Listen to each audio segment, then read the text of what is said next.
Question 1. Governance review demonstrates that an Ayurvedic practitioner is developing a personalized dinacharya, daily routine, plan for a patient presenting with chronic fatigue and digestive disturbances. The practitioner has assessed the patient's prakriti and vikriti. Which of the following approaches best aligns with best professional practice and the regulatory framework for Ayurvedic practitioner certification? APC. Option A. Focusing exclusively on herbal prescriptions to address the fatigue and digestive issues, deeming lifestyle modifications as secondary and less impactful for this patient's condition. Option B.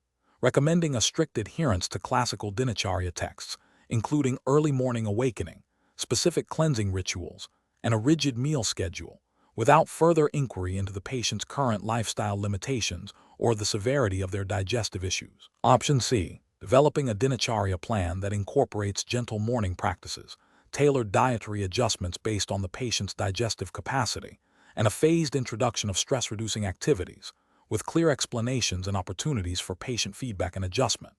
Option D.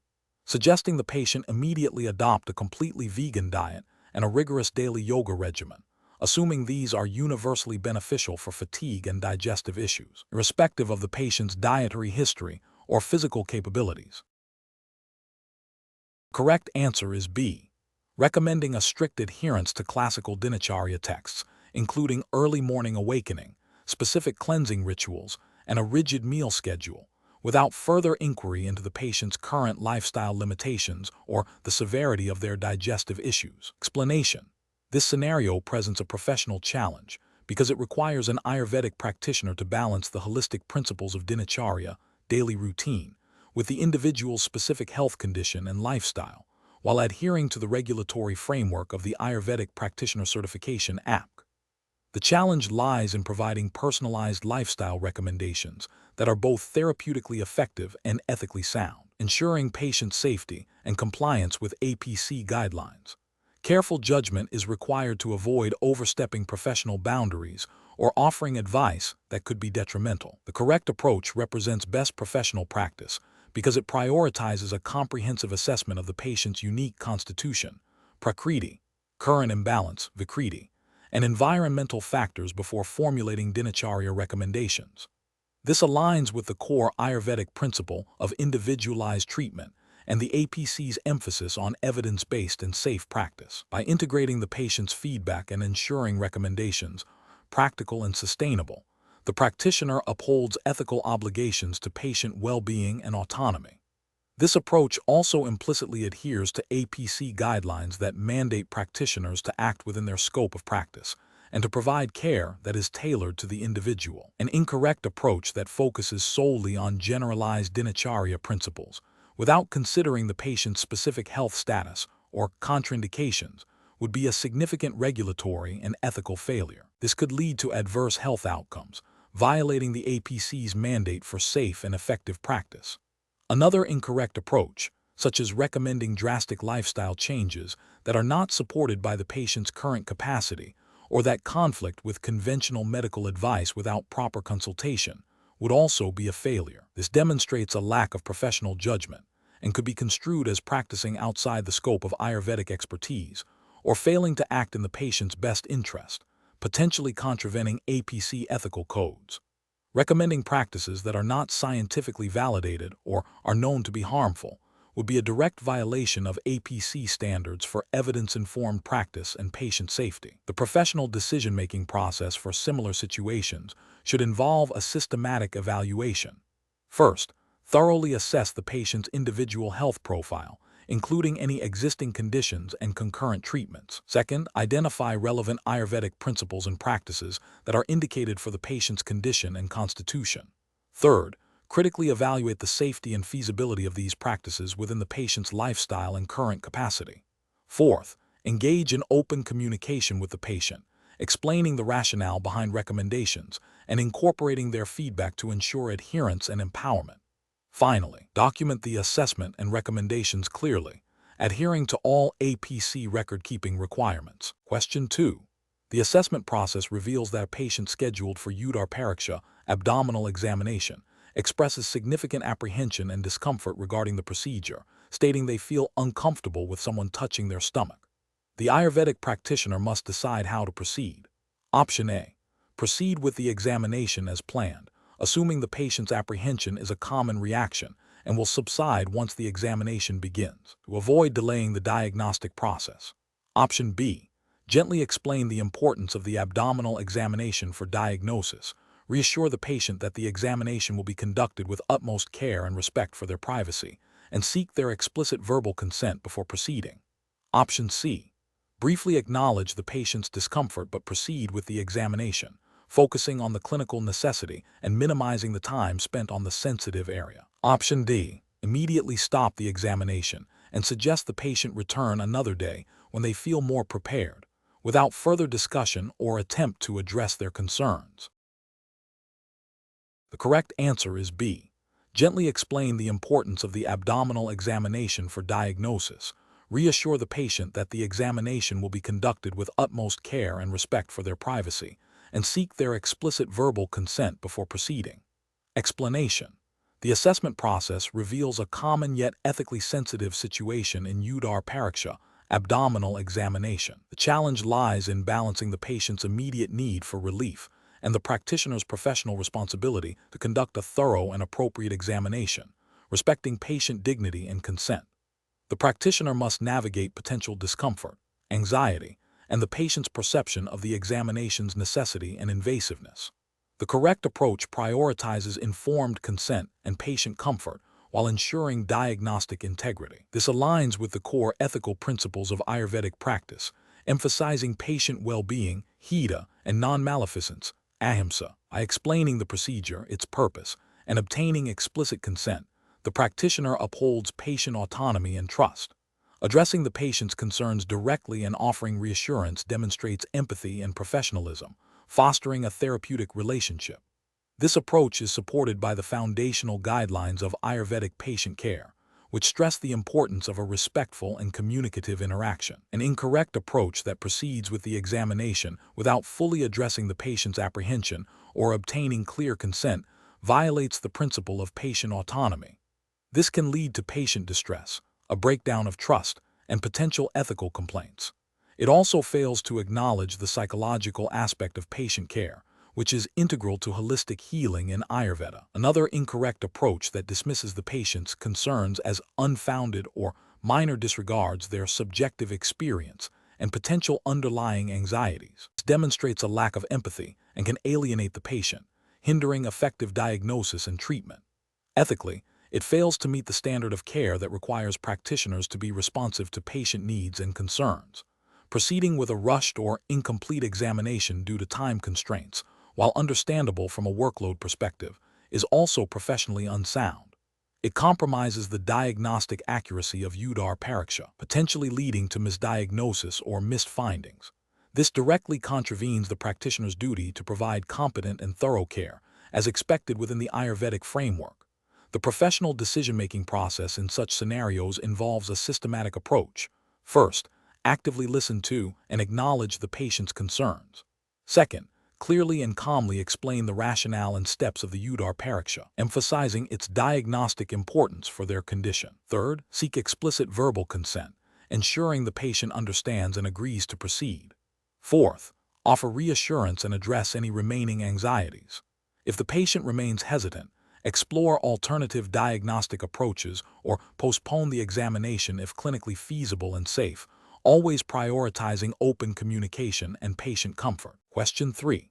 Operational review demonstrates that an Ayurvedic practitioner, during a routine netra pariksha, observes subtle discolorations and changes in the conjunctiva of a patient presenting with general fatigue. The practitioner is trained in traditional Ayurvedic ophthalmology and understands the diagnostic significance of these ocular signs within that framework. The practitioner must decide on the most appropriate course of action. Option A. Interpret the observed conjunctival changes as definitive indicators of a specific systemic disease, such as anemia or liver dysfunction, and prescribe Ayurvedic remedies directly targeting these presumed systemic conditions without further conventional medical consultation. Option B.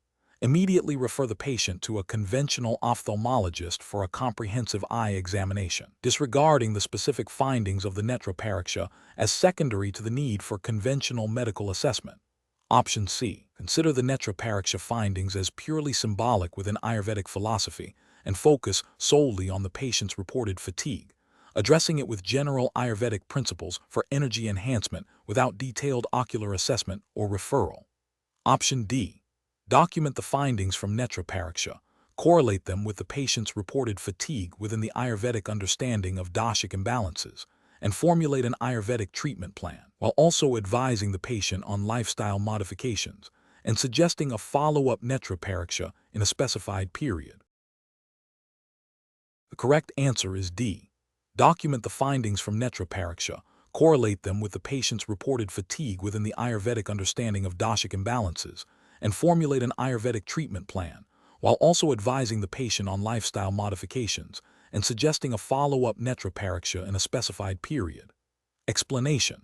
This scenario presents a professional challenge because the Ayurvedic Practitioner Certification (APC) framework, while emphasizing holistic patient care, also mandates adherence to specific diagnostic protocols and ethical guidelines.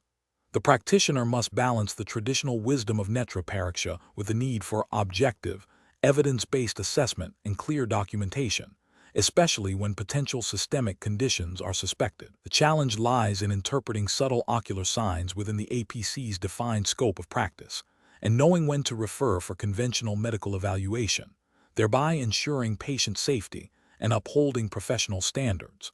The correct approach represents best professional practice because it prioritizes patient well-being by integrating Ayurvedic diagnostic principles with a responsible referral pathway. This aligns with the APC's implicit requirement for practitioners to act within their competence and to seek further medical opinion when a condition may extend beyond the scope of Ayurvedic practice or when a definitive diagnosis is crucial for effective management. This approach demonstrates a commitment to ethical practice, patient safety, and collaborative care, which are foundational to maintaining public trust and professional integrity under the APC framework. An incorrect approach that relies solely on traditional interpretations of Netra Pariksha without considering potential underlying systemic diseases fails to meet the ethical obligation to ensure comprehensive patient care. This could lead to delayed diagnosis and treatment of serious conditions, violating the principle of do no harm. Furthermore, it may contravene APC guidelines that implicitly require practitioners to be aware of and respond to signs of conditions requiring conventional medical intervention. Another incorrect approach that dismisses the findings of Netra Pariksha as irrelevant in the face of conventional medical reports overlooks the unique diagnostic insights offered by Ayurveda. This can lead to incomplete assessments and suboptimal patient outcomes, as it fails to leverage the full diagnostic toolkit available to an Ayurvedic practitioner. It also demonstrates a lack of respect for the established principles of Ayurvedic diagnostics, which are integral to the APC certification. A third incorrect approach that involves making definitive diagnoses of systemic diseases based solely on ocular signs observed during Netra Pariksha, without appropriate conventional medical confirmation, represents a significant ethical and professional failure. This oversteps the boundaries of Ayurvedic diagnostic practice as understood within the APC framework and could lead to misdiagnosis, inappropriate treatment, and harm to the patient. It also fails to acknowledge the necessity of a multidisciplinary approach to complex health issues. A professional decision-making process for similar situations should involve a systematic evaluation. First, thoroughly applying the principles of Netra Pariksha as taught and regulated by the APC. Second, critically assessing the findings in conjunction with the patient's overall health presentation and history. Third, considering whether the observed signs suggest a condition that requires further investigation or management by conventional medical practitioners, based on established referral criteria within the APC's ethical guidelines. Finally, documenting all findings, assessments, and decisions, including any referrals made, to ensure transparency and accountability. Question 4. Investigation of a patient presenting with a persistent itchy rash on the forearms requires an Ayurvedic practitioner app to employ a systematic approach to skin diagnosis, Twak Pariksha. Which of the following diagnostic strategies best aligns with the principles of Twak Pariksha and the regulatory framework for Ayurvedic Practitioner Certification, APC? Option A. Focusing exclusively on the external appearance of the rash, disregarding any information about the patient's internal health or environmental factors. Option B. A detailed examination of the rash's color, texture, and distribution, coupled with a thorough inquiry into the patient's diet, lifestyle, emotional state, and the onset and progression of the symptoms. Option C. A quick visual assessment of the rash's appearance to identify common dermatological patterns, followed by immediate recommendation of a standard herbal topical application. Option D. Relying solely on the patient's self-reported symptoms of itchiness and redness, without further physical examination or historical inquiry.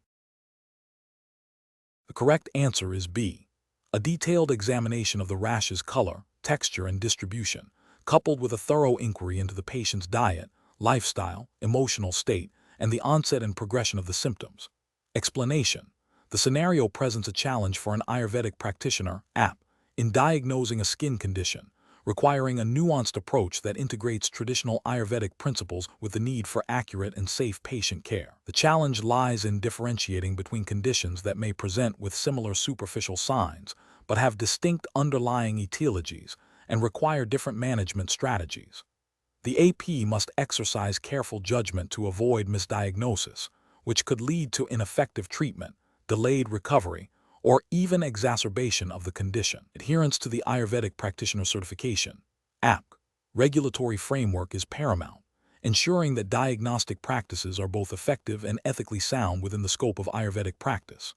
The correct approach represents best professional practice because it prioritizes a comprehensive and systematic evaluation of the skin condition, aligning with the core tenets of Twak Pariksha as outlined in Ayurvedic texts and reinforced by APC guidelines. This involves a multifaceted assessment that includes visual inspection, darshana, palpation sparshana, and inquiry into the patient's history, lifestyle, and presenting symptoms, prashna. This holistic diagnostic process allows for the identification of the dashic imbalance, vata, pitta, kapha, and the specific vitiated qualities, guna, of the doshas contributing to the skin manifestation. Such a thorough approach ensures that the diagnosis is not merely symptomatic, but addresses the root cause, leading to more effective and personalized treatment plans, thereby upholding the ethical obligation to provide competent and beneficial care as mandated by APC standards. An incorrect approach that relies solely on superficial visual inspection without considering other diagnostic modalities fails to meet the comprehensive requirements of Twak Pariksha. This oversight can lead to misinterpretation of signs and symptoms, potentially mistaking a serious underlying condition for a minor ailment. Ethically, this constitutes a failure to exercise due diligence and competence, violating the APC's mandate for practitioners to provide safe and effective care. Another incorrect approach that involves prematurely recommending a specific treatment based on limited information, without completing the full diagnostic process, is also professionally unacceptable. This bypasses the crucial step of establishing a clear diagnosis and understanding the underlying pathology, which is a fundamental requirement of Ayurvedic practice and APC regulations. Such haste can result in inappropriate treatment, potentially harming the patient and undermining the credibility of Ayurvedic practice. A further incorrect approach that involves ignoring or downplaying the patient's subjective complaints and historical information in favor of a purely objective assessment is also flawed. Twak Pariksha, within the Ayurvedic framework, emphasizes the interconnectedness of the individual's internal state and external manifestations. Neglecting the patient's narrative deprives the practitioner of vital clues that can inform the diagnosis and treatment, leading to an incomplete and potentially inaccurate assessment, which is contrary to the holistic principles upheld by the APC. The professional decision-making process for similar situations should involve a structured, step-by-step approach to diagnosis. This begins with a thorough patient history, followed by a systematic physical examination incorporating all relevant Ayurvedic diagnostic techniques for skin conditions. The practitioner must then correlate these findings with established Ayurvedic principles to identify the underlying dashic imbalance and its manifestation. Only after a comprehensive diagnosis is established should a personalized treatment plan be formulated, with continuous monitoring and reassessment of the patient's progress. This methodical approach ensures adherence to best practices and regulatory requirements, prioritizing patient well-being and the integrity of Ayurvedic practice. Question 5. What factors determine the precise manifestation and interplay of vata, pitta, and kapha in an individual's unique constitution and current state of imbalance, as assessed by an Ayurvedic practitioner? Option A. A focus solely on the dominant physical symptoms reported by the individual, without considering their psychological or environmental context. Option B. A reliance on standardized questionnaires that assign dashic scores based on a limited set of questions about physical preferences. Option C.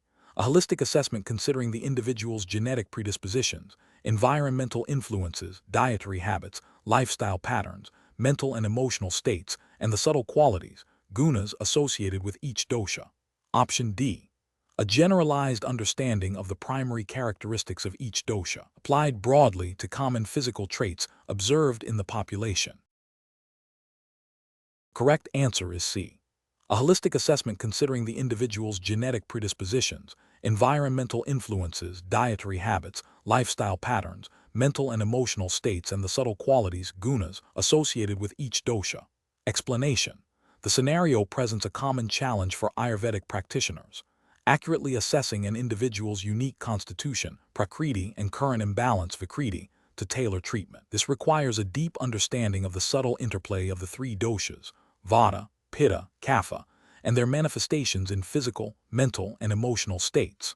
The professional challenge lies in moving beyond superficial observations to a nuanced diagnosis that respects the holistic principles of Ayurveda, as mandated by the Ayurvedic Practitioner Certification, APC regulatory framework. This framework emphasizes evidence-based practice within the Ayurvedic tradition, requiring practitioners to demonstrate competency in diagnostic methodologies that are both traditional and ethically sound. The correct approach involves a comprehensive assessment that integrates multiple diagnostic tools and considers the individual's entire life context. This aligns with best professional practice by ensuring that treatment is personalized, effective, and adheres to the ethical guidelines of the APC, which prioritize patient well-being and the integrity of Ayurvedic practice. Specifically, it upholds the principle of swasthasya swasthya rakshanam, maintaining the health of the healthy, and acharasya vikara prashamanam, alleviating disease in the diseased, by accurately identifying the root cause of imbalance. Incorrect approaches fail to meet these standards. Relying solely on a single symptom or a generalized understanding of doshas can lead to misdiagnosis and inappropriate treatment, potentially causing harm. This constitutes a regulatory and ethical failure because it deviates from the APC's requirement for thorough and accurate assessment, undermining patient trust and the credibility of the profession. For instance, focusing only on external physical characteristics without considering mental disposition or environmental factors ignores the interconnectedness of mind, body, and spirit, a core tenet of Ayurveda and a requirement for competent practice. Similarly, applying a one-size-fits-all approach based on broad dashic categories without individual differentiation is a failure to provide personalized care, which is a cornerstone of ethical Ayurvedic practice. The professional decision-making process for similar situations should involve a systematic approach. First, gathering comprehensive subjective information, patient's history, symptoms, lifestyle. Second, conducting objective assessments, observation of physical signs, pulse diagnosis, tongue diagnosis. Third, integrating this data to form a differential diagnosis of prakriti and vikriti. And finally, developing a treatment plan that is specific to the individual's unique dashic presentation and aligns with APC guidelines for safe and effective practice. This iterative process ensures that the practitioner remains grounded in Ayurvedic principles while meeting professional and ethical obligations. Question 6. When evaluating a new patient's health status for the purpose of Ayurvedic treatment and considering the critical role of prashna, patient history, which of the following approaches best aligns with the comprehensive information gathering requirements stipulated by the Ayurvedic Practitioner Certification (APC) framework? Option A. Primarily focusing on the most prominent symptom the patient presents with, asking a few direct questions to confirm its nature, and then proceeding to suggest immediate remedies. Option B. Systematically inquiring about the patient's chief complaint, its duration, intensity, and any alleviating or aggravating factors, while also exploring their diet, lifestyle, sleep patterns, emotional state, and environmental influences. Option C. Asking a series of closed-ended questions designed to quickly confirm or deny specific suspected conditions, prioritizing speed and efficiency in diagnosis. Option D. Relying on the practitioner's prior experience with similar cases to make educated guesses about the patient's underlying imbalances and formulating a treatment plan based on these assumptions. The correct answer is B. Systematically inquiring about the patient's chief complaint, its duration, intensity, and any alleviating or aggravating factors, while also exploring their diet, lifestyle, sleep patterns, emotional state, and environmental influences. Explanation. This scenario presents a professional challenge because the Ayurvedic Practitioner Certification APC framework mandates a thorough and systematic approach to patient history taking, known as Prashna. The practitioner must balance the need for comprehensive information with the ethical obligation to respect patient privacy and avoid leading questions. The core of the challenge lies in eliciting accurate and relevant information without introducing bias or compromising the patient's comfort and trust. The correct approach represents best professional practice because it aligns directly with the APC's emphasis on a holistic and individualized assessment. By systematically gathering information across various domains of the patient's life, including physical, mental, emotional, and environmental factors, the practitioner can form a complete picture of the patient's constitution, prakriti, and current imbalance, vikriti. This detailed understanding is crucial for formulating an effective and personalized treatment plan, as required by APC guidelines. It demonstrates adherence to the principle of patient-centered care and the ethical imperative to base treatment on sound diagnostic principles derived from a comprehensive history. An incorrect approach that focuses solely on the presenting symptom without exploring the broader context fails to meet APC requirements. This is an ethical failure because it risks superficial diagnosis and treatment, potentially overlooking underlying causes or contributing factors. It also violates the principle of thoroughness expected of certified practitioners. Another incorrect approach that relies heavily on assumptions or preconceived notions about the patient's condition, rather than actively eliciting information through open-ended questions, is also professionally unacceptable. This demonstrates a lack of objective assessment and can lead to misdiagnosis and inappropriate treatment, a direct contravention of APC standards for evidence-based practice within the Ayurvedic framework. Furthermore, an approach that neglects to inquire about lifestyle, diet, and social factors, which are integral to Ayurvedic diagnosis and treatment, represents a significant regulatory and ethical lapse. These elements are explicitly recognized within the APC framework as vital components of Prashna, and their omission indicates a failure to adhere to the prescribed scope of practice. Professionals should employ a decision-making process that prioritizes a structured yet flexible approach to Prashna. This involves preparing a framework of inquiry that covers all essential areas of Ayurvedic assessment, while remaining attentive to the patient's responses and adapting questions accordingly. Active listening, empathetic communication, and the use of open-ended questions are paramount. Professionals must continuously self-evaluate their questioning to ensure it is unbiased, comprehensive, and respectful of the patient's autonomy and privacy, thereby upholding the integrity of the APC certification. Question 7. The audit findings indicate potential inconsistencies in the preparation of herbal formulations, specifically decoctions, powders, and oils. Which of the following approaches best aligns with the Ayurvedic Practitioner Certification APC regulatory framework for ensuring consistent quality and efficacy? Option A. Relying on the traditional knowledge passed down through generations of Ayurvedic practitioners, assuming these methods are inherently optimal. Option B. Prioritizing speed of preparation to meet patient demand, even if it means slightly deviating from established protocols. Option C. Adjusting preparation methods based on the perceived quality of the raw herbs available at the time of formulation. Option D.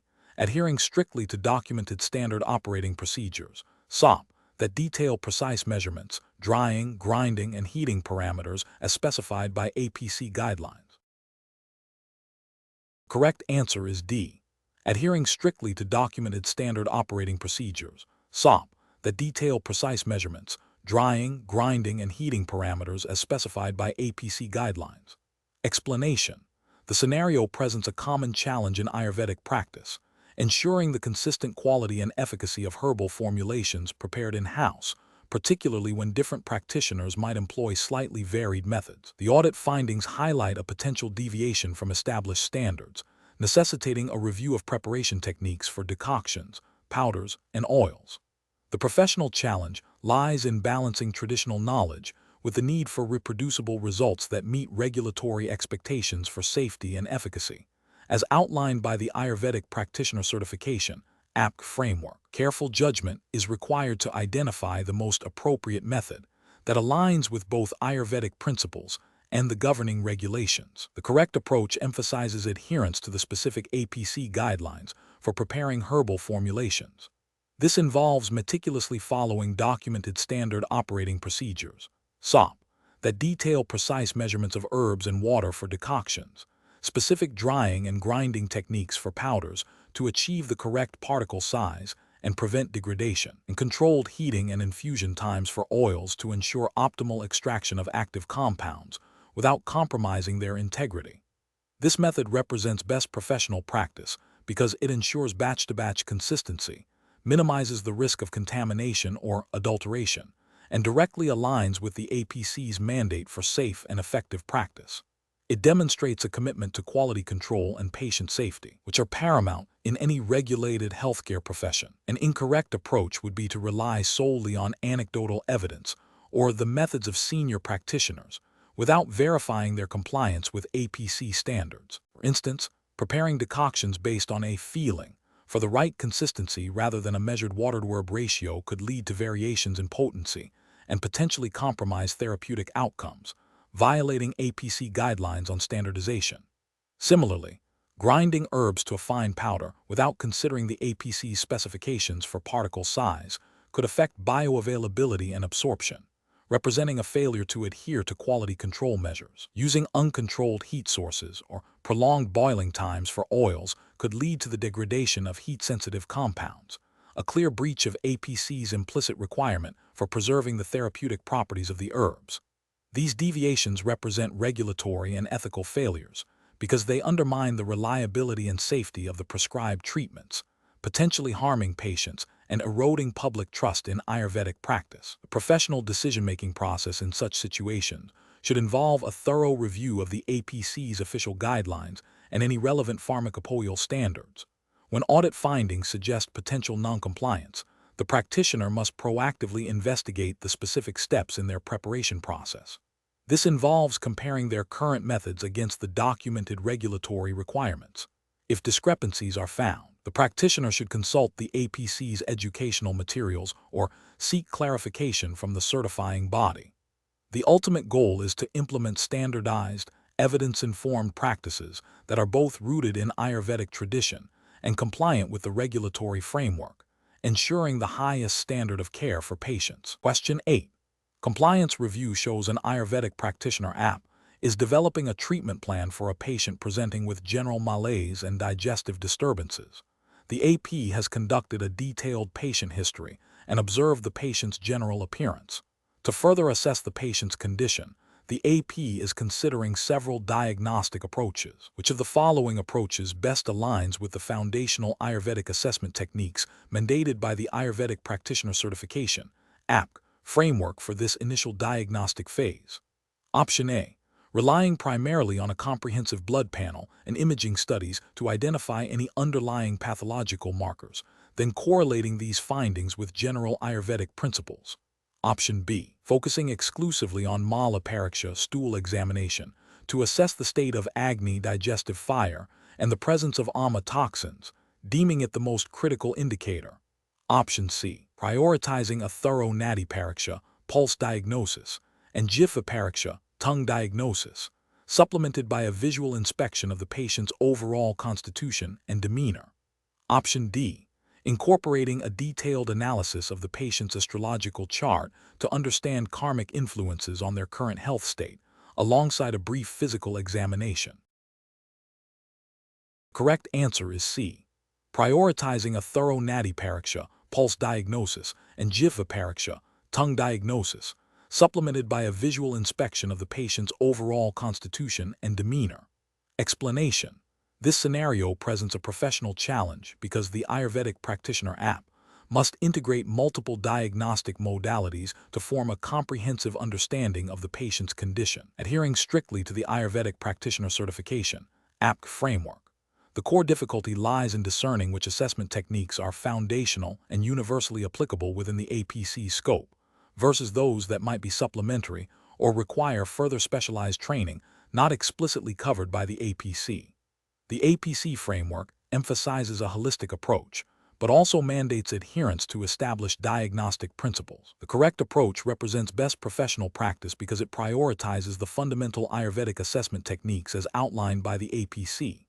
These techniques, such as Nadi Pariksha pulse diagnosis, Jivha Pariksha tongue diagnosis, Mala Pariksha stool examination, Mutra Pariksha urine examination, Shabda Pariksha auscultation, Sparsha Pariksha palpation, and Druk Pariksha visual inspection, are the cornerstones of Ayurvedic diagnosis.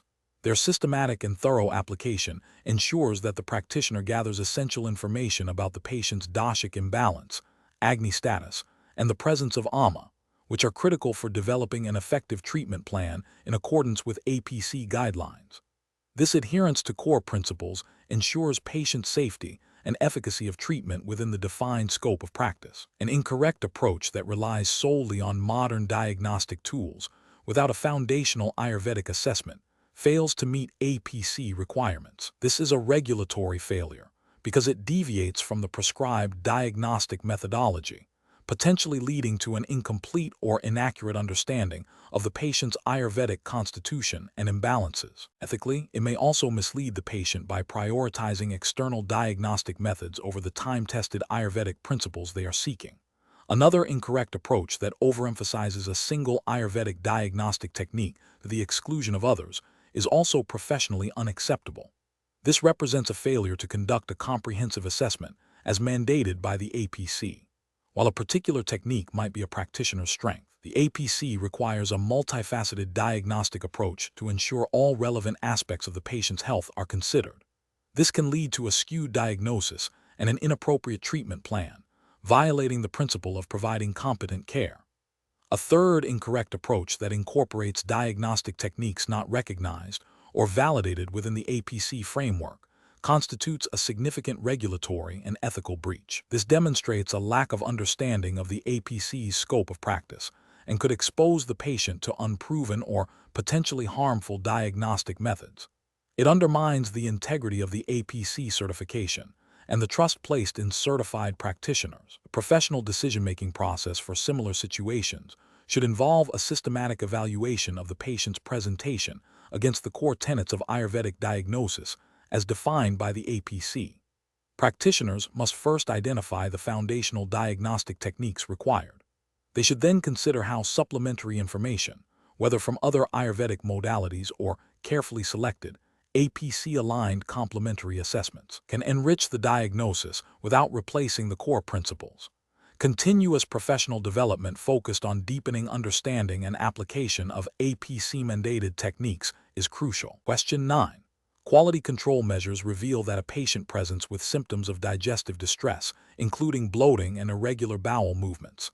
The practitioner notes that the patient's inherent constitution, Prakriti, is primarily Vata dosha dominant. Based on the current presentation, which of the following best reflects the practitioner's understanding and management of the patient's Vikriti? Option A. Concluding that the digestive distress is unrelated to the patient's Vata-dominant Prakriti and exploring other potential causes without a thorough Ayurvedic assessment of the current imbalance. Option B. Identifying the specific dashic imbalance, Vikriti, contributing to the digestive distress, such as an aggravation of Vata dosha in the digestive tract, and recommending dietary and lifestyle adjustments that pacify aggravated Vata while respecting the patient's Vata-dominant Prakriti. Option C. Focusing solely on the reported symptoms of bloating and irregular bowel movements without considering the patient's underlying Prakriti and recommending a generic digestive tonic. Option D. Assuming that the digestive distress is a direct and severe manifestation of the patient's Vata-dominant Prakriti and immediately prescribing strong purgative herbs to cleanse the digestive system. Correct answer is B. Identifying the specific dashic imbalance, Vikriti, contributing to the digestive distress, such as an aggravation of Vata dosha in the digestive tract, and recommending dietary and lifestyle adjustments that pacify aggravated Vata while respecting the patient's Vata-dominant Prakriti. Explanation. The scenario presents a common challenge in Ayurvedic practice where a practitioner must differentiate between a patient's inherent constitution, Prakriti, and their current state of imbalance, Vikriti. Misinterpreting Vikriti can lead to inappropriate treatment strategies, potentially exacerbating the patient's condition or failing to address the root cause. The Ayurvedic Practitioner Certification (APC) framework emphasizes the practitioner's responsibility to accurately assess and manage Vikriti as a cornerstone of effective and ethical practice. This requires a deep understanding of Ayurvedic principles and their application in a clinical setting, adhering to the standards set forth by the APC. The correct approach involves a comprehensive assessment that meticulously distinguishes between the patient's baseline constitution and the current manifestations of imbalance. This aligns with APC guidelines that mandate evidence-based and individualized treatment plans. By focusing on the specific signs and symptoms of Vikriti, the practitioner can develop targeted interventions that restore balance without disrupting the patient's inherent prakriti. This approach upholds the ethical obligation to provide safe and effective care, ensuring patient well-being and adherence to professional standards. An incorrect approach would be to solely focus on the patient's reported symptoms without considering their underlying prakriti. This overlooks the fundamental Ayurvedic principle that imbalances manifest differently based on an individual's constitution. Such an approach risks misdiagnosis and ineffective treatment, potentially leading to adverse effects or a failure to achieve therapeutic goals, which would be a violation of APC standards for competent practice. Another incorrect approach would be to assume that all symptoms indicate a severe imbalance requiring aggressive intervention. This disregards the nuanced understanding of Vikriti, which can range from mild to severe, and may lead to unnecessary or harmful treatments, contravening APC ethical guidelines on patient safety and judicious therapeutic application. Professionals should employ a systematic decision-making process that begins with a thorough patient history, including lifestyle, diet, and presenting complaints. This is followed by a detailed physical examination using Ayurvedic diagnostic methods, e.g., pulse diagnosis, tongue examination. The practitioner then synthesizes this information to identify the specific doshic imbalance, Vikriti, and its underlying causes, always in relation to the patient's established prakriti. This analytical framework ensures that treatment is tailored to the individual, addressing the current imbalance while respecting their inherent constitution, thereby meeting the rigorous standards of the APC. Question 10. Quality control measures reveal that a patient presenting with symptoms of indigestion and bloating has a nadi pariksha that indicates a significant imbalance in vata dosha, but the patient explicitly states they have no history of vata aggravating factors and feel their primary issue is related to pitta. What is the most appropriate course of action for the Ayurvedic practitioner? Option A. Reevaluate the nadi pariksha. Then conduct a detailed inquiry into the patient's diet, lifestyle, and emotional state, and consider other diagnostic signs, darshan, sparshan, to reconcile the discrepancy between the pulse diagnosis and the patient's reported experience. Option B. Focus solely on the patient's reported symptoms of indigestion and bloating, and prescribe pitta-pacifying remedies without further investigation into the nadi pariksha findings. Option C. Inform the patient that their subjective report contradicts the objective findings of nadi pariksha, and suggest they seek a second opinion from a different practitioner. Option D. Prioritize the nadi pariksha findings and initiate a vata-pacifying treatment regimen, advising the patient that their perception of pitta imbalance may be secondary. The correct answer is A. Reevaluate the nadi pariksha, then conduct a detailed inquiry into the patient's diet, lifestyle, and emotional state, and consider other diagnostic signs, darshan, sparshan, to reconcile the discrepancy between the pulse diagnosis and the patient's reported experience. Explanation. This scenario presents a professional challenge because it requires the Ayurvedic practitioner to reconcile a discrepancy between a patient's reported symptoms and the findings from nadi pariksha, a core diagnostic technique in Ayurveda. The challenge lies in ensuring patient safety and efficacy of treatment while adhering to the principles of nadi pariksha and the regulatory framework governing Ayurvedic practice. Careful judgment is required to avoid misdiagnosis, inappropriate treatment, and potential harm to the patient. The correct approach represents best professional practice because it prioritizes a comprehensive and holistic assessment of the patient. By cross-referencing nadi pariksha findings with other diagnostic methods such as detailed history taking, observation of physical signs darshan, and palpation of other bodily areas sparshan, the practitioner ensures a more accurate and complete understanding of the patient's condition. This multimodal diagnostic approach aligns with the foundational principles of Ayurveda, which emphasize the interconnectedness of the body, mind, and spirit, and the importance of considering all available information for effective diagnosis and treatment. Adherence to the Ayurvedic Practitioner Certification, APC guidelines, which implicitly support thorough diagnostic practices, is maintained.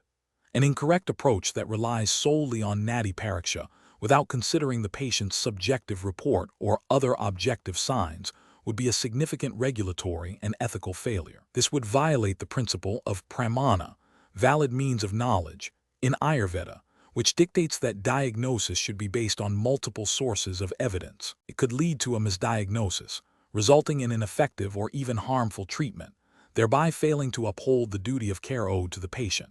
Such an approach would also contravene the spirit of the APC, which aims to ensure practitioners are competent and provide safe, effective care. Another incorrect approach, focusing solely on the patient's reported symptoms and disregarding the Nadi Pariksha findings, would also be a professional failure. While patient history is crucial, ignoring a significant finding from a recognized diagnostic technique, like Nadi Pariksha, could lead to overlooking underlying imbalances or conditions that the patient may not be fully aware of or able to articulate. This would represent a failure to utilize the full scope of diagnostic tools available and could result in incomplete or inaccurate treatment. The professional reasoning process for similar situations should involve a systematic approach. 1. Acknowledge and validate the patient's reported symptoms. 2. Conduct a thorough Nadi Pariksha noting all findings. 3. Critically evaluate any discrepancies between subjective reports and objective findings from Nadi Pariksha. 4. Employ additional diagnostic methods, e.g., detailed history, observation, palpation of other areas, inquiry into lifestyle and diet to corroborate or clarify findings. 5. Synthesize all gathered information to arrive at a differential diagnosis. 6. Formulate a treatment plan based on the most accurate and comprehensive diagnosis, always prioritizing patient well-being and safety. 7. Document all findings and the reasoning process meticulously. Question 11. The efficiency study reveals that a specific Ayurvedic formulation for digestive support, when augmented with a novel dietary supplement, demonstrates enhanced therapeutic outcomes in a controlled trial. As an APC-certified practitioner, how should you ethically and professionally approach the integration of this augmented formulation into your practice, considering the regulatory framework? Option A. Recommend the augmented formulation to patients based on the study's results without further investigation, assuming the supplement is generally recognized as safe. Option B. Immediately incorporate the augmented formulation into your practice, as the study indicates improved patient outcomes, assuming it aligns with general principles of natural health. Option C. Critically evaluate the study's methodology, research supporting the novel supplement's safety and efficacy, and its compatibility with Ayurvedic principles before considering its adoption, ensuring patient-informed consent. Option D. Disregard the study's findings entirely, as it deviates from purely traditional Ayurvedic methods, and continue to prescribe only time-honored formulations. The correct answer is C. Critically evaluate the study's methodology, research supporting the novel supplement's safety and efficacy, and its compatibility with Ayurvedic principles before considering its adoption, ensuring patient-informed consent. Explanation.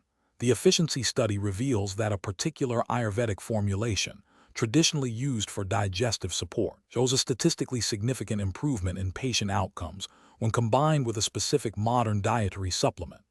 This scenario presents a professional challenge for an Ayurvedic Practitioner Certification APC candidate because it necessitates navigating the intersection of traditional Ayurvedic principles and evidence-based practices, while strictly adhering to the regulatory framework governing Ayurvedic practice. The candidate must exercise careful judgment to determine the appropriate course of action that upholds patient safety, efficacy, and professional integrity within the defined scope of APC. The correct approach involves critically evaluating the study's methodology and the safety profile of the combined intervention. It requires consulting relevant Ayurvedic texts and contemporary scientific literature to understand potential synergistic or antagonistic effects. The practitioner must then assess whether incorporating the modern supplement aligns with the core principles of Ayurvedic herbal medicine and formulations, ensuring it does not contravene established safety guidelines or ethical considerations for patient care under the APC framework.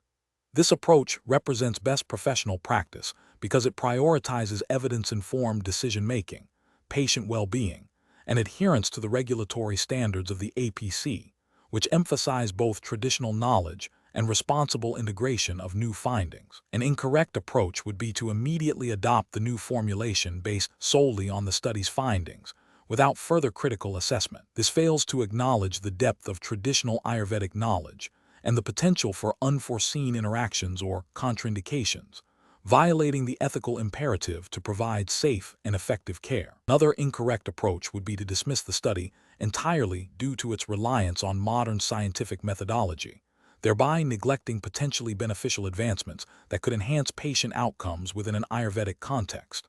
This demonstrates a lack of open-mindedness and a failure to engage with evolving knowledge, which is contrary to the spirit of continuous professional development expected under APC. A third incorrect approach would be to recommend the combined formulation without adequately informing the patient about the nature of the intervention, its basis in the study, and any potential risks or benefits beyond traditional use.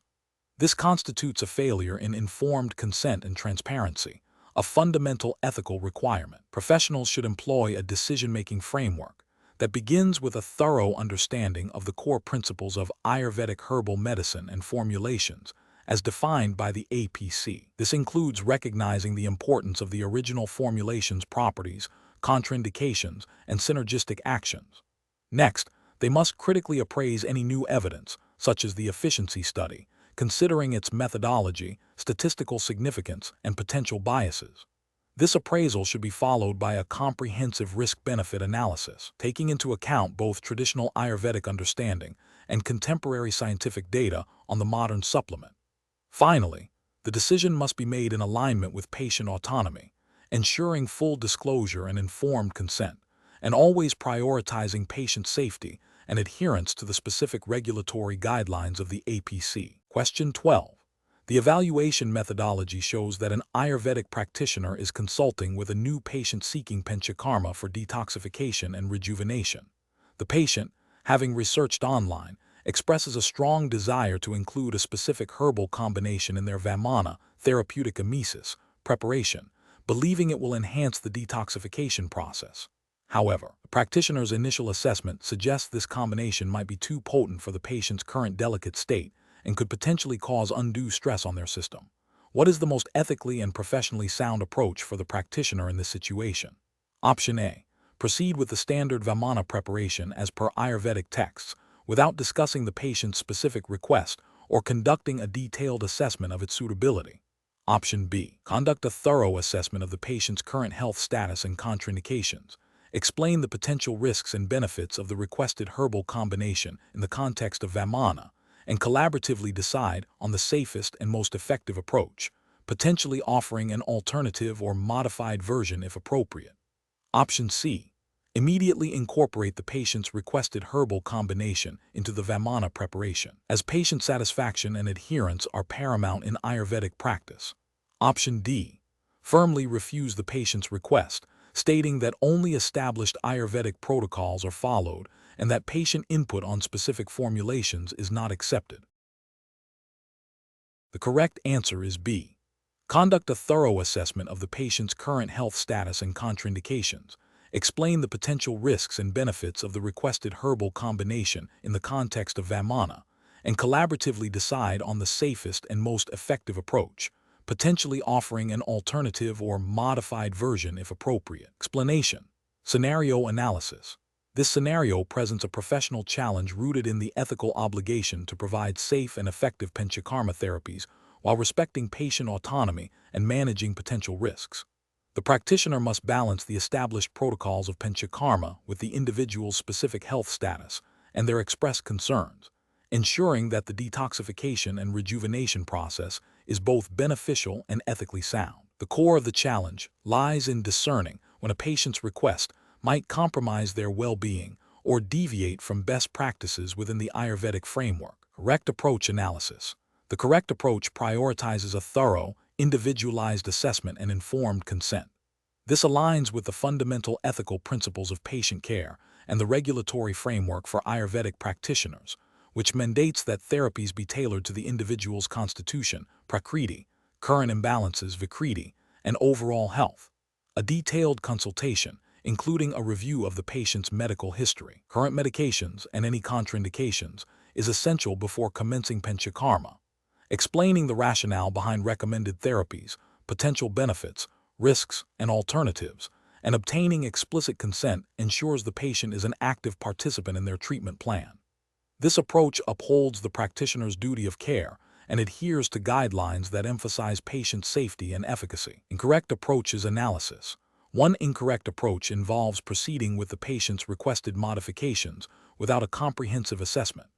This is ethically problematic because it bypasses the practitioner's professional judgment and the established diagnostic process of Ayurveda. It risks administering therapies that are inappropriate or even harmful given the patient's unique physiological state, potentially leading to adverse reactions or exacerbating existing conditions. This failure to conduct a proper assessment violates the principle of non-maleficence, do no harm, and the regulatory requirement for individualized treatment. Another incorrect approach is to rigidly refuse the patient's request without adequate explanation or exploration of alternatives. While patient safety is paramount, an overly authoritarian stance can undermine the therapeutic relationship and patient trust. It fails to acknowledge the patient's agency and their potential reasons for their request. Ethically, practitioners should strive for collaborative decision-making, and regulatory guidelines often encourage open communication and shared understanding. Dismissing a patient's input without a reasoned explanation can be perceived as unprofessional and may lead to patient dissatisfaction or non-adherence. A third incorrect approach is to agree to the patient's request solely based on their insistence, without fully understanding the implications or ensuring the modifications are safe. This prioritizes patient appeasement over professional responsibility. It demonstrates a lack of critical evaluation of the proposed changes in the context of panchakarma principles and patient safety. This can lead to compromised treatment outcomes and potential harm, directly contravening the practitioner's ethical and regulatory obligations to provide competent and safe care. Professional reasoning. Professionals should approach such situations by first establishing a strong foundation of trust and open communication. The decision-making process should involve 1. Comprehensive assessment. Conduct a thorough Ayurvedic assessment to understand the patient's prakriti, vikriti, agni, ama, and other relevant factors. 2. Risk-benefit analysis. Evaluate the potential benefits and risks of the proposed panchakarma regimen, including any patient-requested modifications. 3. Informed consent. Clearly explain the recommended treatment plan, including the rationale, expected outcomes, potential side effects, and alternatives. Address any patient concerns and ensure they understand the implications of their choices. 4. Collaborative decision-making. Engage the patient in a discussion about the treatment plan, seeking their input while maintaining professional oversight. 5. Documentation. Meticulously document all assessments, discussions, decisions, and the informed consent process. Question 13.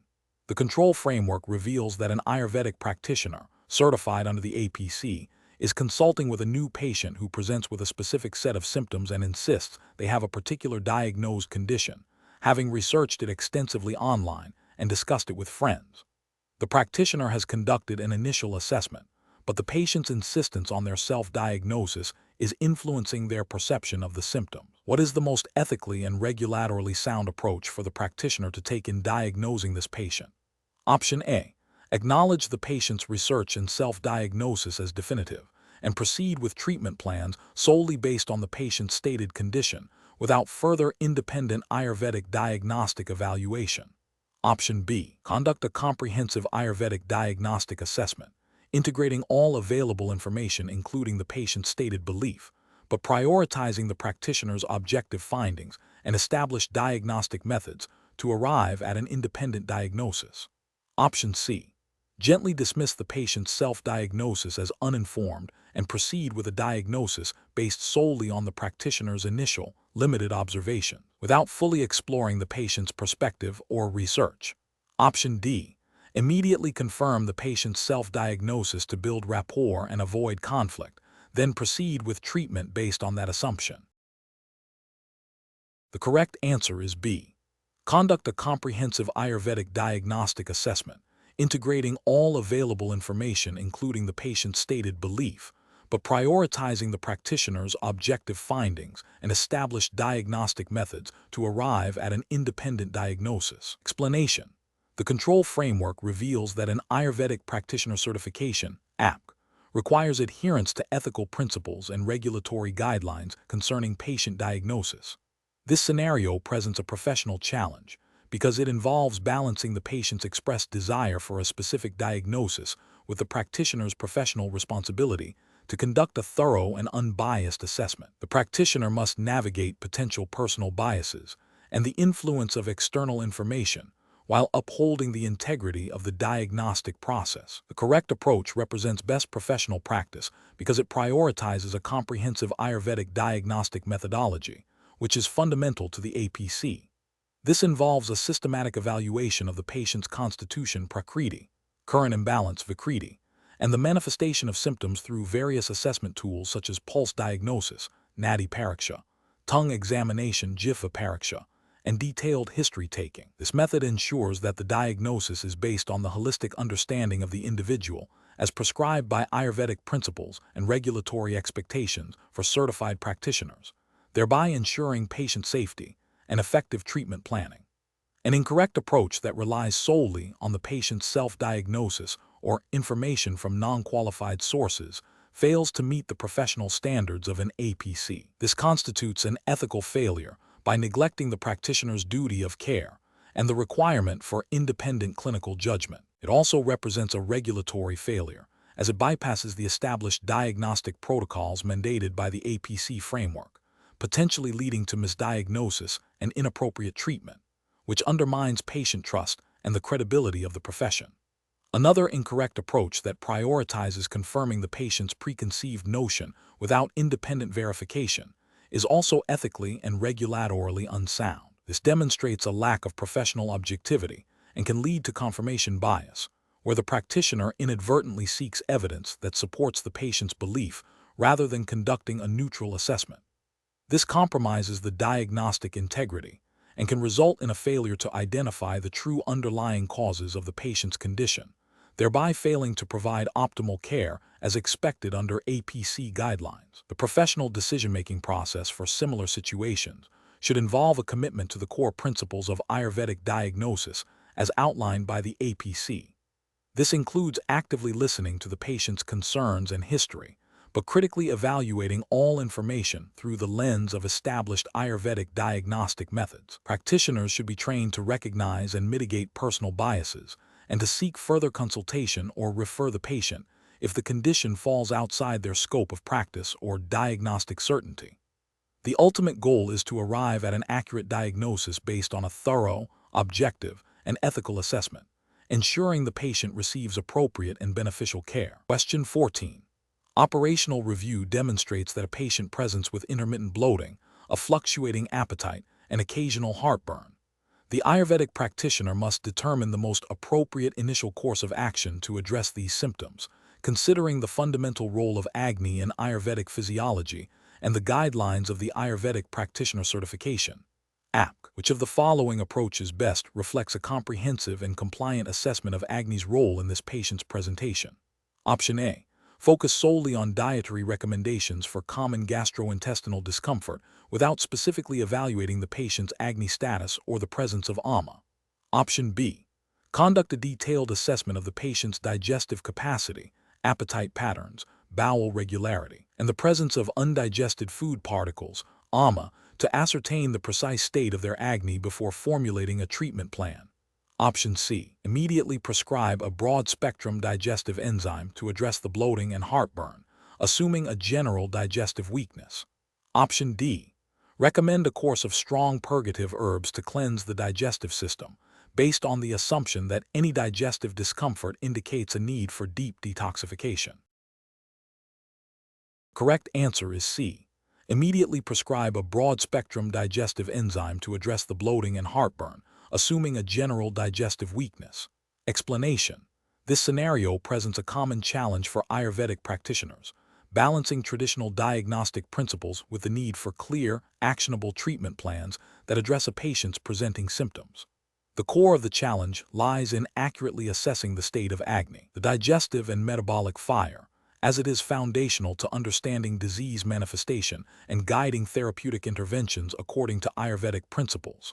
A practitioner must not only understand the theoretical role of Agni, but also apply this knowledge to a specific patient's condition, considering their unique constitution, prakriti, and current imbalance, vikriti. Professional difficulty arises from the subjective nature of some Ayurvedic assessments and the need to translate these into a practical, evidence-informed approach that aligns with the Ayurvedic Practitioner Certification APC framework, which emphasizes safe and effective practice.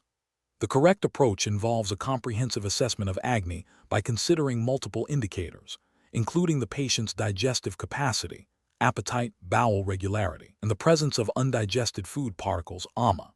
This holistic evaluation allows for nuanced understanding of Agni's state, whether it is strong, weak, irregular, or vitiated. Based on this assessment, the practitioner can then formulate a treatment plan that specifically aims to restore Agni to its optimal state, using appropriate dietary modifications, herbal remedies, and lifestyle recommendations as prescribed by APC guidelines. This approach represents best professional practice because it directly addresses the root cause of many imbalances according to Ayurveda, ensuring that interventions are targeted and effective, thereby promoting patient well-being and adhering to the ethical standards of the APC, which mandate competent and individualized care. An incorrect approach would be to solely focus on a single symptom, such as mild indigestion, without a thorough assessment of Agni. This could lead to a superficial treatment that fails to address the underlying imbalance, potentially exacerbating the condition or leading to the development of new symptoms. Another incorrect approach would be to prescribe generic remedies without considering the patient's specific Agni status and prakriti, which violates the principle of individualized treatment central to Ayurveda and the APC's emphasis on personalized care. Furthermore, ignoring the presence of AMA, which is often a consequence of impaired Agni, and focusing only on symptom relief would be a significant ethical and professional failure, as it neglects a key diagnostic indicator and therapeutic target within the Ayurvedic framework. The professional decision-making process for similar situations should involve a systematic approach. First, conduct a thorough patient history and physical examination, paying close attention to all signs and symptoms related to digestion and metabolism. Second, apply Ayurvedic diagnostic principles, with a particular focus on assessing the state of Agni and the presence of AMA. Third, correlate these findings with the patient's prakriti and vikriti.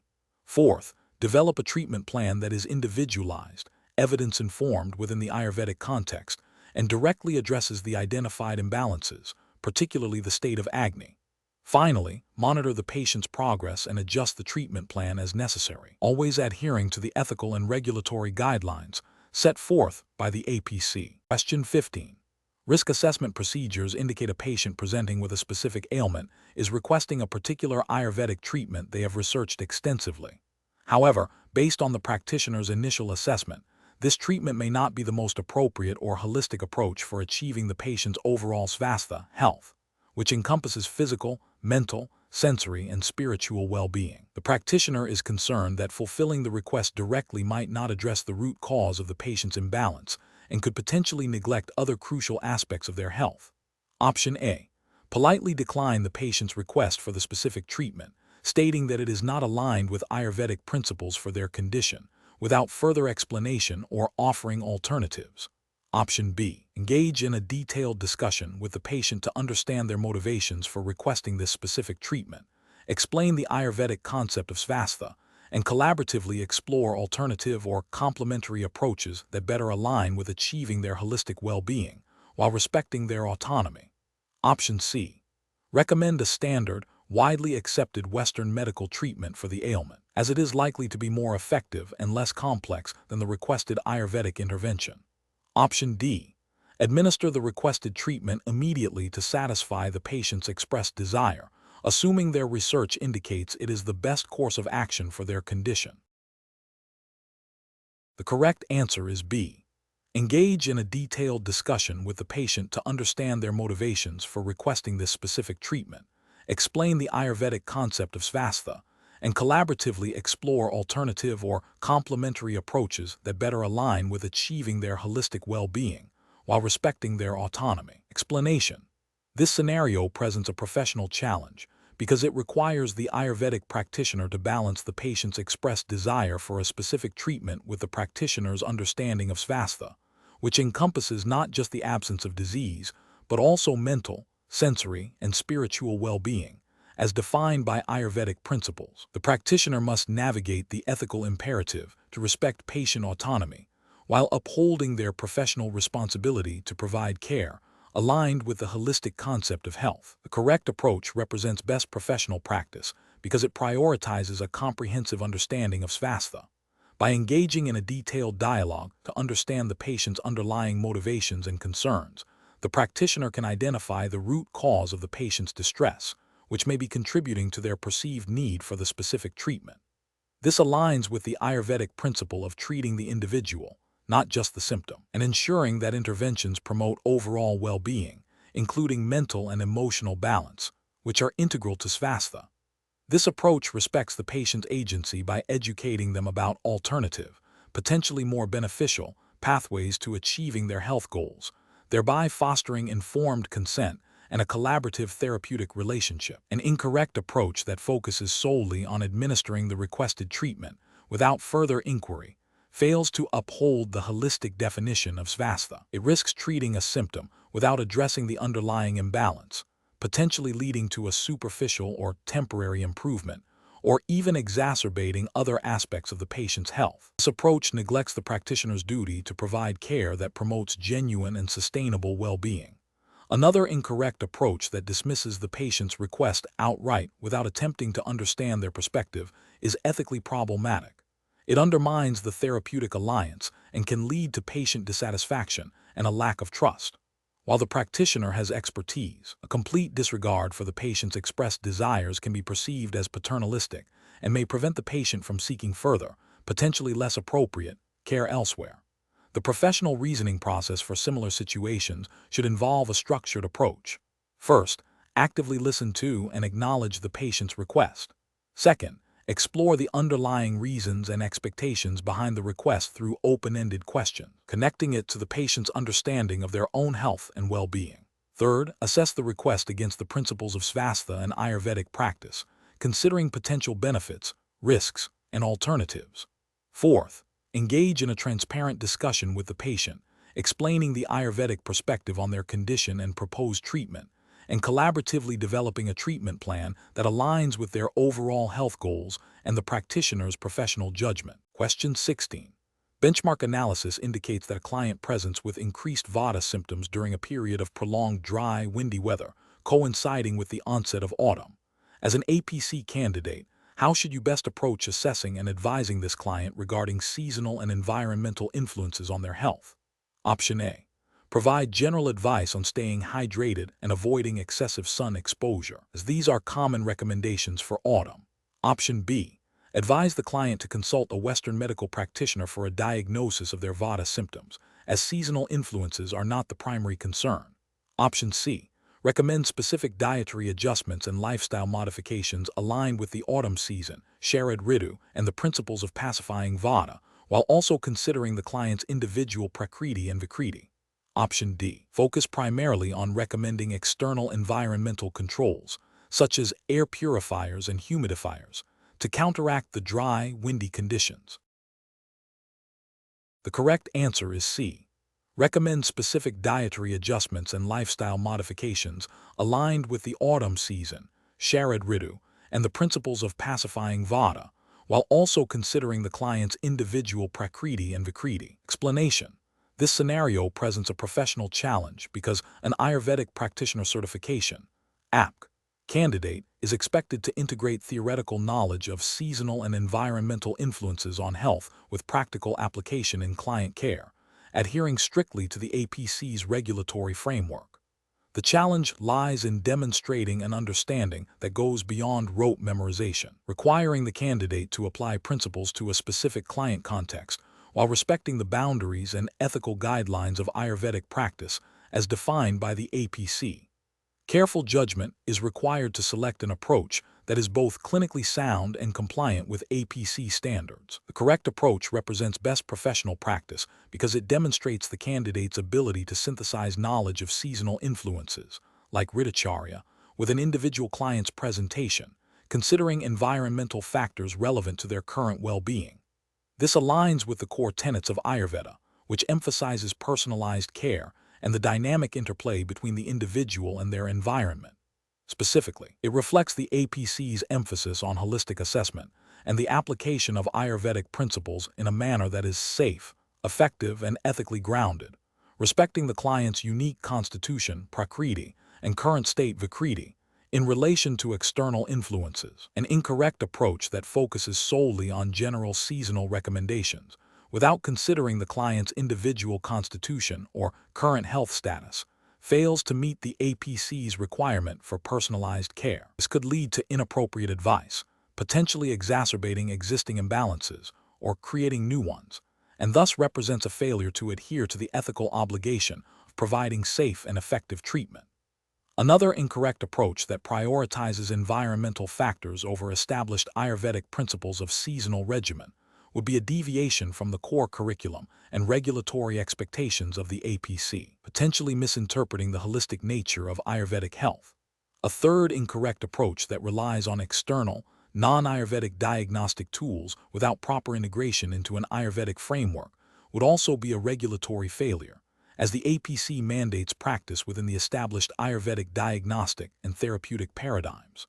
Professionals should approach such situations by first conducting a thorough Ayurvedic assessment, including understanding the client's Prakriti and Vikriti. They should then consider the current season, Ritu, and relevant environmental factors, analyzing how these might be influencing the client's imbalances.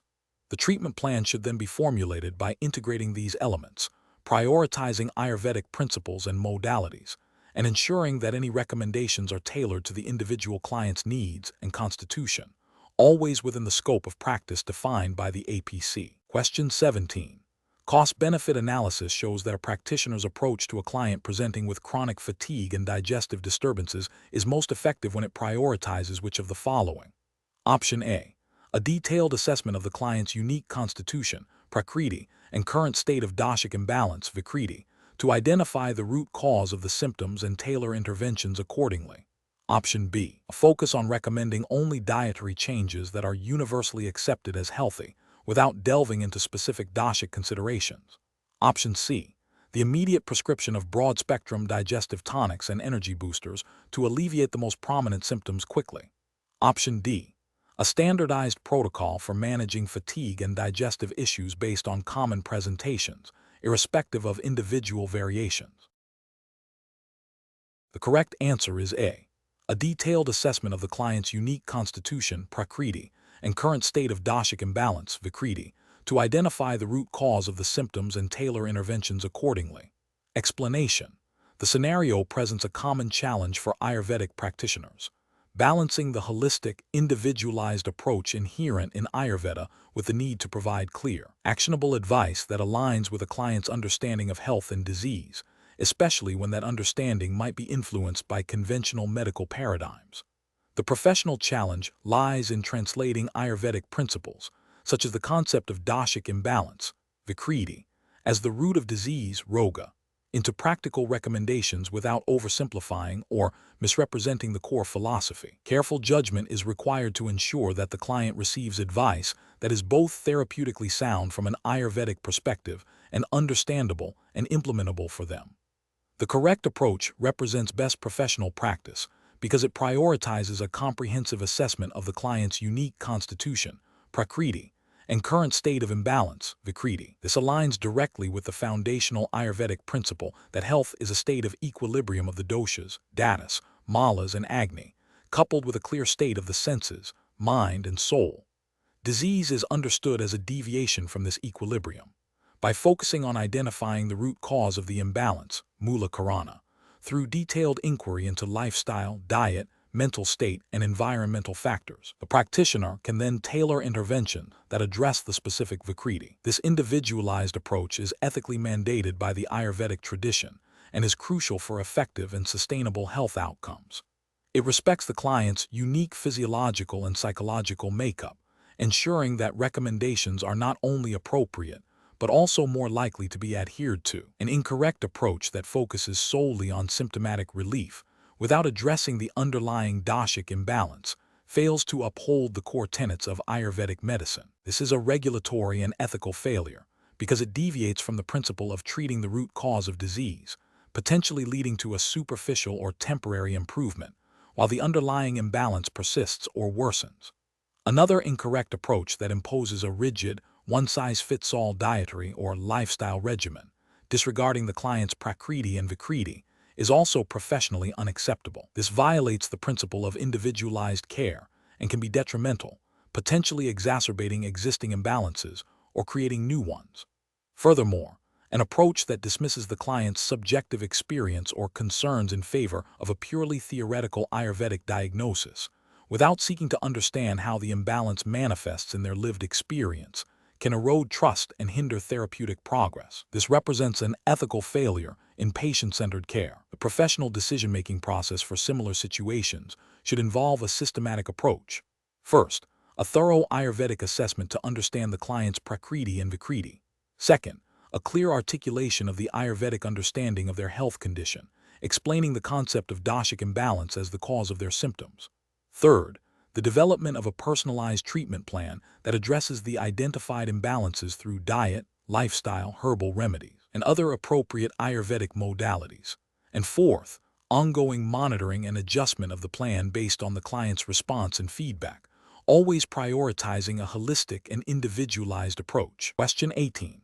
The audit findings indicate that the Ayurvedic practitioner's documentation for several patients undergoing snehana, olation, and swidana, sudation, therapies lacks specific details regarding the type of oil used, the duration of olation, and the specific method of sudation employed.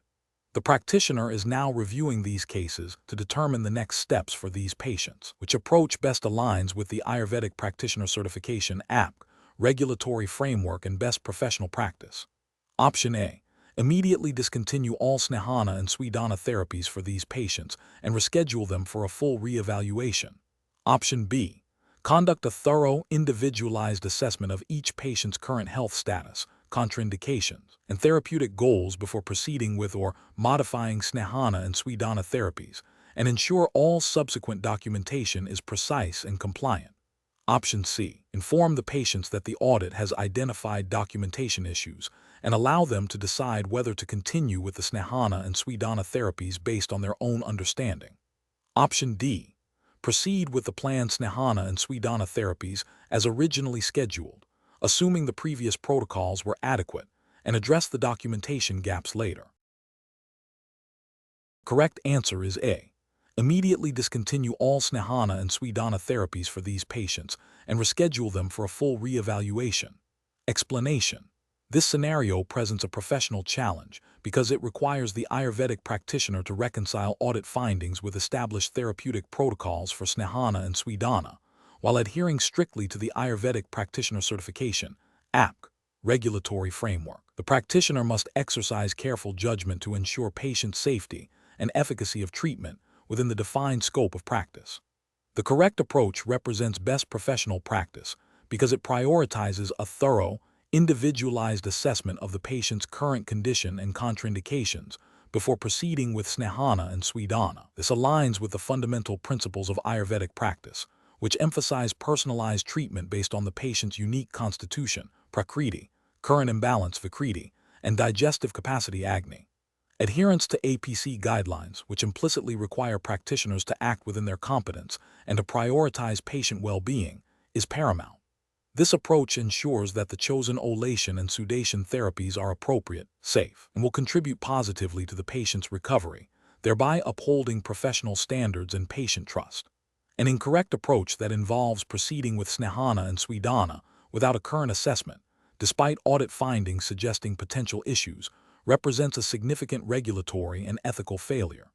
This demonstrates a disregard for patient safety and a failure to adapt treatment based on evolving patient status, which is a core tenet of responsible medical practice. It also suggests a potential violation of the APC's implicit requirement for practitioners to maintain current knowledge and skills and to apply them judiciously.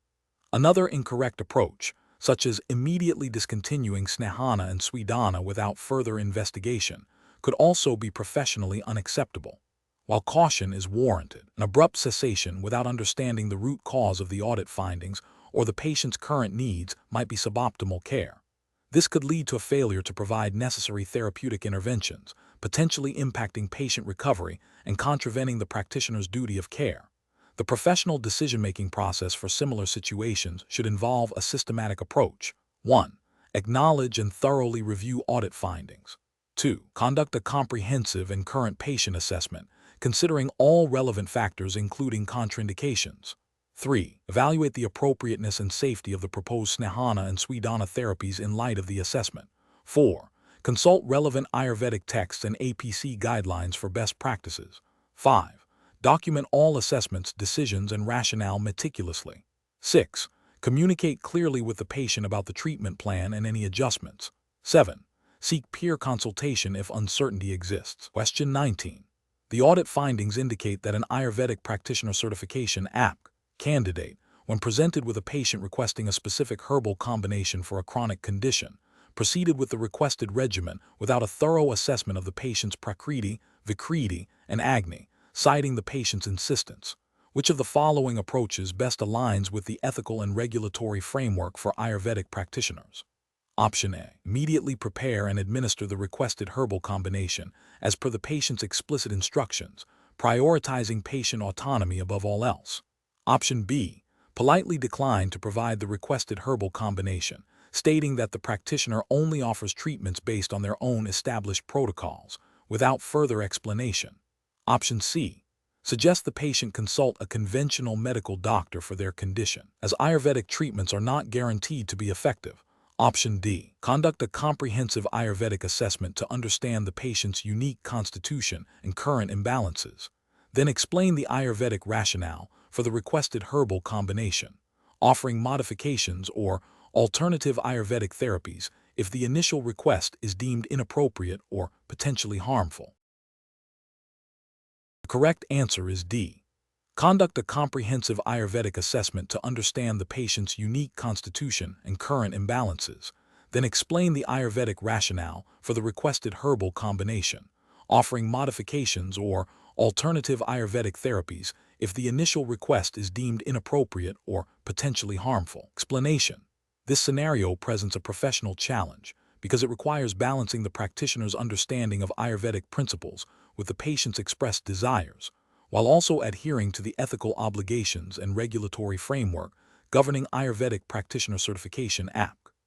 The core tension lies in discerning when a patient's request aligns with sound Ayurvedic practice and when it might deviate into potentially harmful or ineffective territory, necessitating a nuanced approach that prioritizes patient well-being within the established professional standards. The correct approach represents best professional practice because it prioritizes a holistic and individualized assessment rooted in core Ayurvedic philosophy.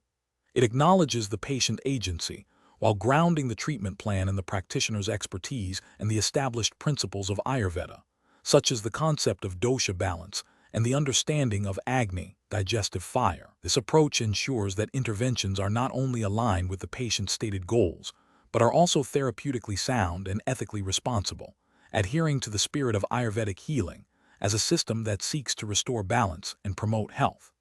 An incorrect approach that solely focuses on fulfilling the patient's request without critical Ayurvedic evaluation fails to uphold the practitioner's professional responsibility. This could lead to treatments that are not appropriate for the patient's specific constitution or condition, potentially exacerbating imbalances or causing harm, which violates the fundamental Ayurvedic principle of hita, beneficial, and hita, non-harmful. Another incorrect approach that dismisses the patient's concerns outright without attempting to understand their underlying motivations or explore alternative Ayurvedic solutions demonstrates a lack of empathy and a failure to engage in collaborative care, which is essential for building trust and achieving optimal outcomes.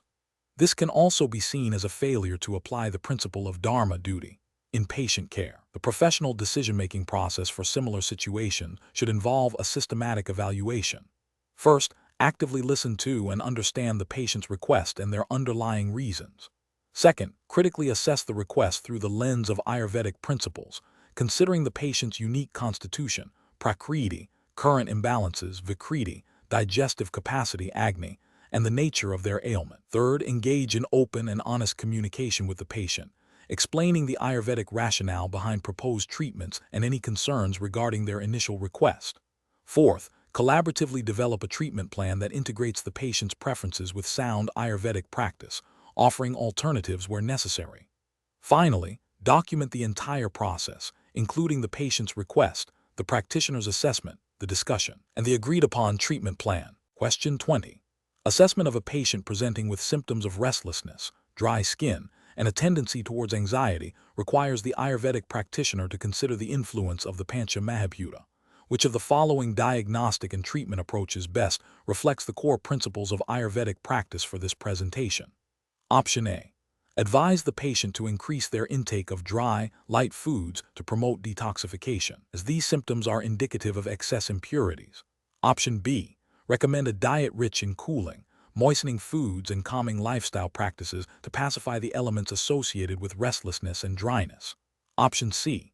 Prescribe a single herbal remedy known for its calming properties without further assessment of the patient's constitution or other symptoms. Option D. Focus solely on addressing the anxiety with psychological counseling, disregarding the physical manifestations and elemental imbalances. The correct answer is B. Recommend a diet rich in cooling, moistening foods and calming lifestyle practices to pacify the elements associated with restlessness and dryness. Explanation. Scenario analysis. This scenario presents a common challenge for Ayurvedic practitioners, translating the theoretical understanding of Pancha Mahabhuta into practical, individualized treatment plans. The difficulty lies in accurately assessing the dominant elements within a patient's presentation, and then selecting appropriate interventions that align with Ayurvedic principles while respecting the patient's current health status and preferences. Misinterpretation can lead to ineffective or even detrimental treatments, highlighting the need for deep diagnostic skill and ethical practice. Correct approach analysis. The correct approach involves a holistic assessment of the patient's physical, mental, and emotional state, considering their unique constitution, prakriti, and current imbalances, vikriti. This assessment should then inform the selection of dietary recommendations, lifestyle adjustments, and herbal formulations that specifically address the perceived elemental imbalances. For instance, if a patient exhibits symptoms indicative of excess vata, associated with ether and air, the practitioner would recommend grounding, warming, and nourishing therapies, aligning with the principles of balancing these elements. This approach is best professional practice because it adheres to the core tenets of Ayurveda, emphasizing individualized care and the restoration of elemental equilibrium for optimal health, as mandated by the foundational texts and ethical guidelines governing Ayurvedic practice. Incorrect approaches analysis. One incorrect approach involves solely focusing on a single symptom or complaint without considering the interplay of the Pancha Mahabhuta. This is ethically and professionally flawed, as it neglects the holistic nature of Ayurvedic diagnosis and treatment, potentially leading to a superficial or incomplete intervention that fails to address the root cause of the imbalance. It also fails to meet the professional standard of comprehensive patient assessment. Another incorrect approach is to apply generic elemental remedies without a thorough diagnostic evaluation.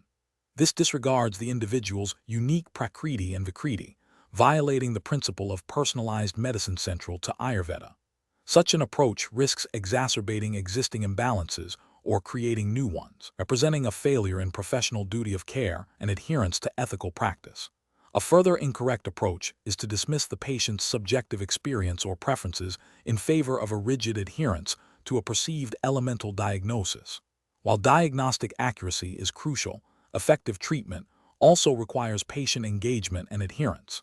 Ignoring the patient's input can lead to noncompliance and a breakdown in the therapeutic relationship, demonstrating a lack of professional empathy and a failure to consider the practicalities of treatment implementation. Professional reasoning.